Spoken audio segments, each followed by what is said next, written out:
আসসালামু আলাইকুম। আশা করি সকলেই ভালো আছেন। তুর্কি সাইপ্রাসের বর্তমান অবস্থা খুবই খারাপ। আর যারা অবৈধ আছেন তারা একটু সাবধানে থাকবেন। তুর্কি সাইপ্রাসে যদি আপনার বন্ধু-বান্ধব, আত্মীয়স্বজন কেউ থেকে থাকে অবশ্যই ভিডিওটা শেয়ার করে বেশি তাদের কাছে পৌঁছে দিবেন।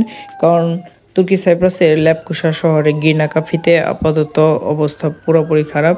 কারণ এদিকে রেট একটু বেশি চলতেছে। যারা অবৈধ আছে বিশেষ করে তারা একটু সেভে থাকবেন। রাত্রে বিশেষ করে বের হবেন না। তারপর মার্কেটে যাদের ভিসা আছে তাদের যা পাঠিয়ে দিবেন। আপনারা হয়তোবা ঘরে বা রুমের ভিতরে একটু সেভ অবস্থায় থাকবেন। কারণ বর্তমানে আপনার এমনভাবে লোক ধরতেছে শুধু বাংলাদেশি না, পাকিস্তানি, বাংলাদেশি, নাইজেরিয়া, তুর্কি কোনো অবৈধ লোকেরা বাদ দিতেছে না। সব ধরনের লোক, সব দেশের লোকই এরা ধরতেছে।